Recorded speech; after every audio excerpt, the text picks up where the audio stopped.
Hello guys, welcome back di channel Rakajana. Dan video ini aku rekam pas hari Minggu gitu karena bingung mau kemana, hujan juga, jadi ya udah kita menggambar aja. Nah untuk kertas di sini aku menggunakan 4000 pixel ke atas, dan di sini aku juga bingung ya mau gambar apa sebenarnya, tapi ya udahlah kita gas aja dan kita akan menggunakan metode merespon coretan, jadi ya let it flow. Dan di sini untuk brush aku menggunakan airsoft brush, dan kita akan lihat nanti bakal hasilnya seperti apa. Jadi kita dusel-dusel seperti ini, dan nanti kita akan lihat magicnya bakal jadi apa gitu. Nah buat kalian yang sudah ngikutin aku lama, pasti kalian akan melihat karya-karyaku yang secara detail itu agak absurd sebenarnya. Jadi ada beberapa part yang nggak nyambung gitu. Nah itu disebabkan karena aku sering sekali merespon coretan seperti ini guys.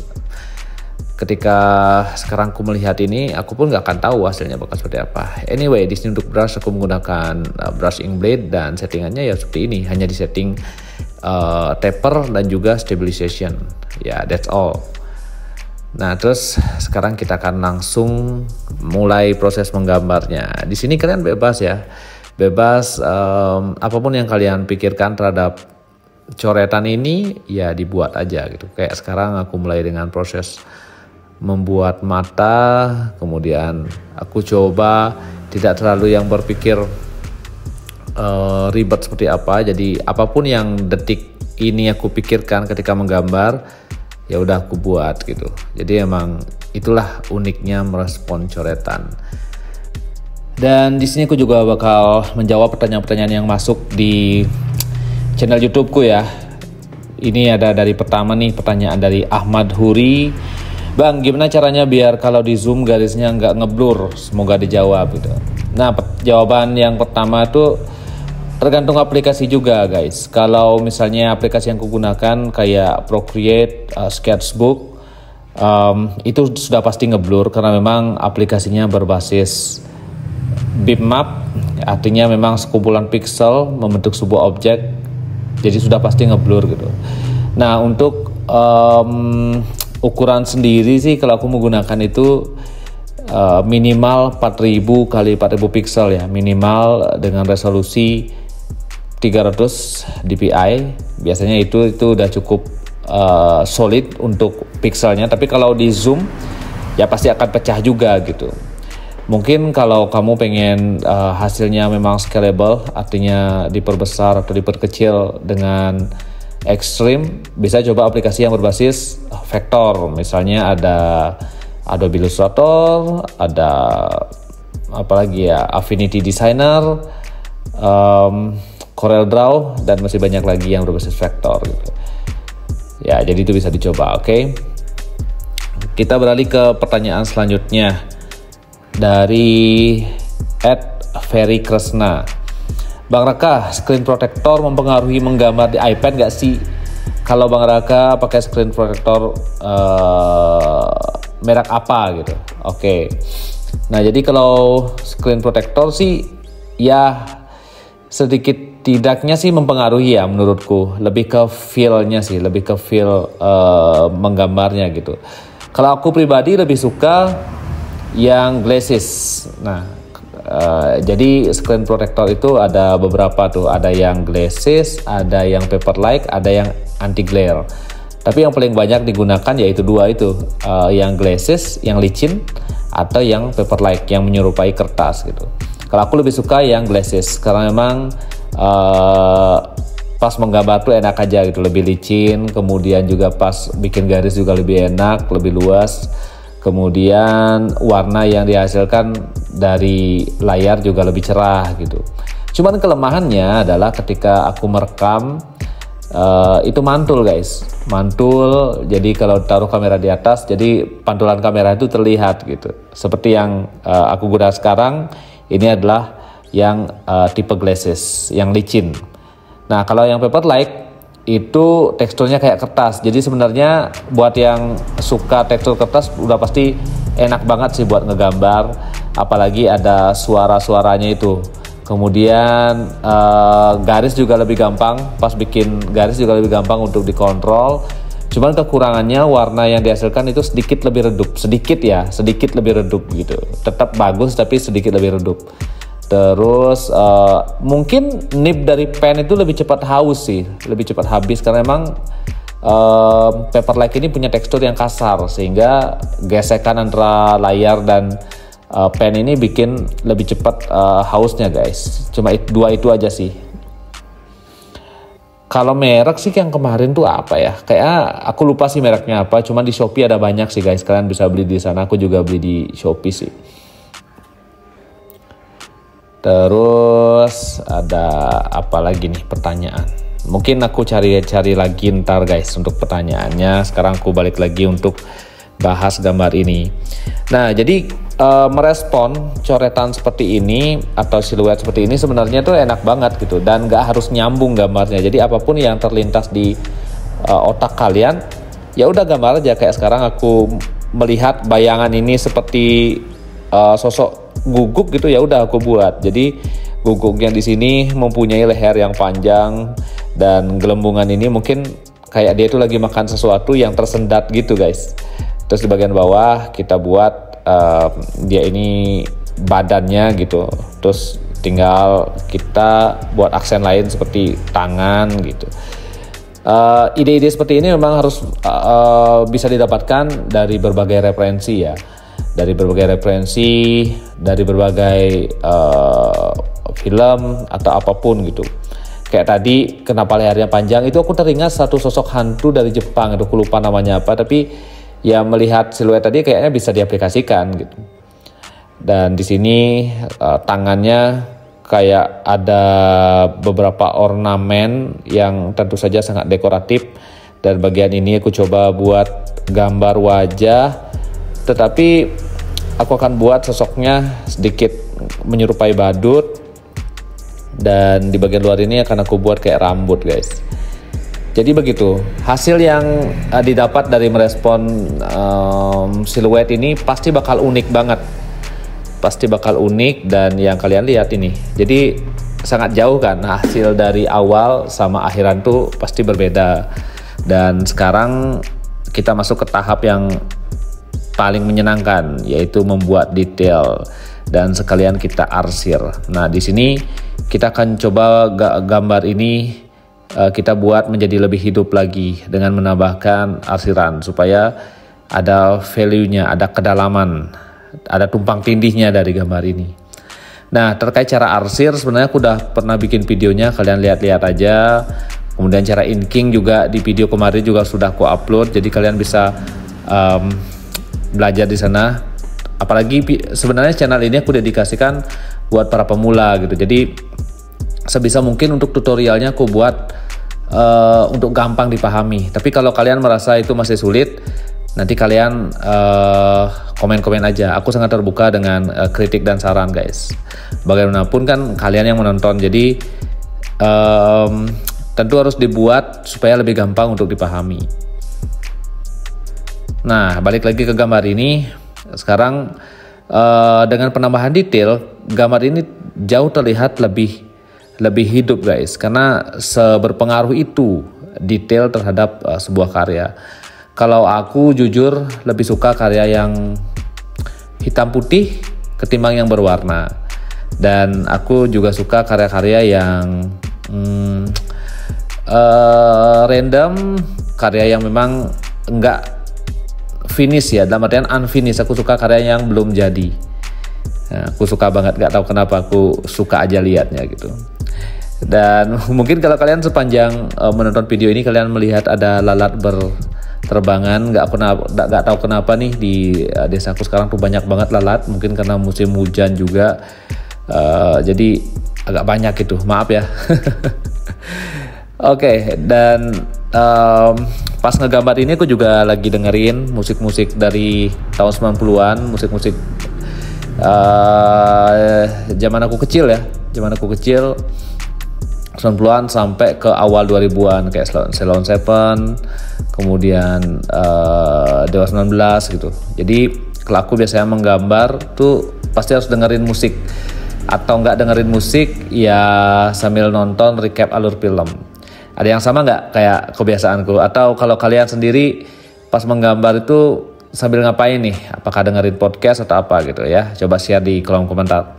Kita sambil sharing-sharing lah. Nah sini kalian lihat, jadi benar-benar udah sedikit berbeda gambarnya ditambah dengan detail. Untuk bisa membuat detail seperti ini tanpa harus dibantu sketsa lagi adalah dengan cara menggambar setiap hari guys. Seperti yang aku bilang, sebenarnya teknik menggambar, proses menggambar itu kan banyak banget yang udah share gitu. Kalian sebenarnya tinggal prakteknya aja gitu. Tinggal praktek, coba terus, nanti secara natural, secara sendirinya gitu kalian akan bisa tanpa sadar pada akhirnya. Yang terpenting adalah benar-benar harus mencoba dulu, dan jangan pernah membandingkan karya kalian dengan karya orang lain gitu. Artinya pokoknya berproses saja dulu, nikmati setiap langkahnya, nanti itu bakal akumulatif, hasilnya itu sesuai hasil latihan kalian gitu. Semakin sering mencoba ya hasilnya akan semakin maksimal gitu ya. Kalau aku sampai detik ini masih sehari itu bisa 4, bisa 3 karya, 4 karya gitu. Kalau dulu lebih gila lagi gitu ya, waktu umur 19, umur 20-an dalam menggambar tuh sehari tuh udah pasti tuh 20 sketsa. Seperti yang sudah sering aku bilang, karena emang sesuka itu, sepengen itu untuk bisa menggambar gitu. Dan hasilnya aku nikmatin sekarang. Jadi ketika apapun yang aku pikirkan, aku bisa menggambar tanpa harus melihat referensi. Begitu guys. Sekarang aku mau lihat-lihat pertanyaan yang lain lagi nih, atau ada komentar-komentar yang lain, karena aku juga sambil buka kolom komentar di YouTube gitu. Ini ada nih dari @Gifaraji. Jadi dia request untuk urutan layer. Ya sih, layer itu tuh sangat penting guys. Manajemen layer itu penting banget, apalagi dalam hal kalau udah terjun di industri nanti. Karena apa? Supaya klien yang menerima desain dari kalian itu merasa nyaman gitu, nyaman dengan desain yang kalian terima, dan nggak kebingungan pas buka file mentahnya gitu. Jadi penting banget untuk menyusun layernya. Nggak perlu harus dinamai satu-satu kalau layernya banyak, yang penting tersusun dengan rapi saja gitu. Oke, nanti kita buat untuk itu. Terus kita cari-cari pertanyaan yang lain. Baru ini aku ngerekam nih pas malam nih, jadi backsoundnya nih gini, suara motor. Ini ada request dari @Taparsiadi Winoto. Clip Studio Paint dong beli, tutor dari awal kalau boleh sih. Oke, aku juga udah download tuh. Nanti aku buatkan ya. Pokoknya gini aja, ditunggu aja. Terus apa lagi nih?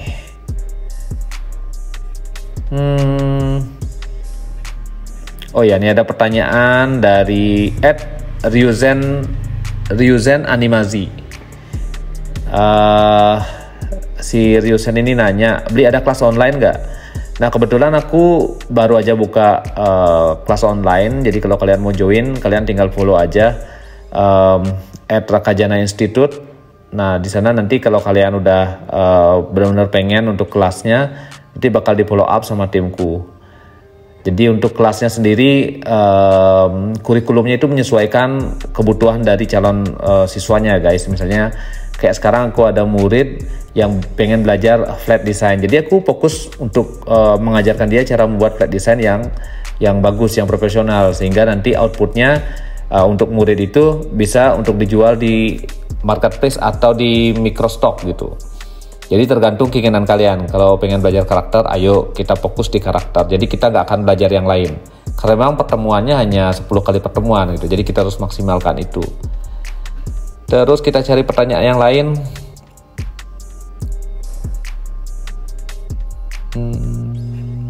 Kita cari-cari dulu guys. Ini ada nih dari @Fianci Fianci Sadea, Bang tolong tutorial brush di high pen yang bagus dong gitu. Oke, nanti aku coba ya. Aku sendiri sebenarnya belum terlalu sering juga pakai high pen, tapi coba-coba aja. Berapa kali juga udah sempat gambar, cuman masih coba untuk explore lagi.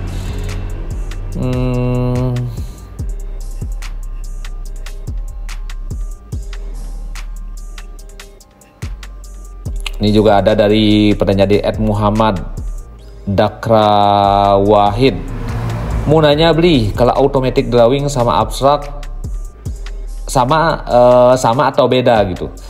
Oke, kalau sebenarnya sih mirip-mirip sih guys. Abstrak kan itu juga dihasilkan dari emosi kan, dari emosi, dari rasa gitu. Kemudian kalau automatic drawing sendiri juga kita membiarkan pen kita, tangan kita itu bergerak secara bebas. Sesuai keinginan kita, jadi mungkin mirip-mirip aja gitu. Cuman terkadang kalau abstrak kan kebanyakan dari kalian melihatnya pakai warna gitu ya, sedangkan kalau automatic drawing kebanyakan itu pakai pen, dia pakai brush pen. Tapi mirip-mirip sih menurutku. Oke, kita balik lagi untuk karya kali ini. Ini udah setengah jalan, ini masih proses arsir, jadi di beberapa objek ini aku buat memang masih ada dia unsur-unsur dari Nusantaranya, terutama Bali gitu. Dan di sini benar-benar asik banget sih dalam proses menggambar, dan aku suka banget untuk menggunakan si Inkblade ini karena karakter brushnya ini cocok dengan karakter garis yang aku punya. Nah di Procreate itu ada ratusan brush guys. Jadi kalian harus explore, karena menurutku gak bisa dijadikan acuan. Misalnya kalau aku bilang misalnya Inkblade bagus nih gitu, nah belum tentu juga nih cocok dengan garis yang kalian punya. Maka dari itu kalian harus benar-benar explore. Kalian cobain aja tuh brush-brush yang ada di sana.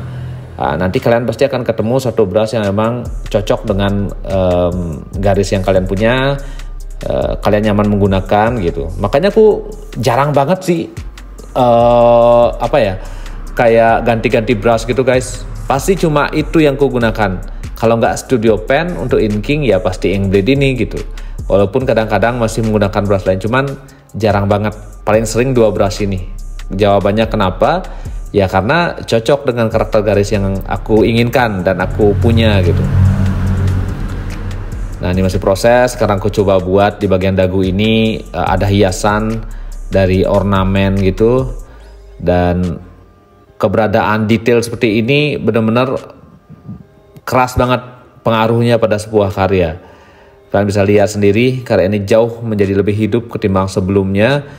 Kalau prosesku sih biasanya yang pertama itu harus sketsa dulu, kemudian outline, setelah itu baru detail dan arsiran. Nah untuk proses itu sudah aku buat ya. Sudah aku buat di video sebelum ini yang berjudul tutorial inking. Kalian bisa lihat di sana. Dan bam, ini dia hasilnya guys. Gimana? Jadi benar-benar dari yang pertama bentuknya doodle kayak gitu sampai jadinya seperti ini guys. Mungkin kalian kalau melihat hasil ini nggak menyangka bahwa awalnya itu adalah doodles gitu, kayak ya coretan-coretan asal gitu. Awalnya seperti ini, pasti orang nggak menyangka bahwa sketsanya seperti ini.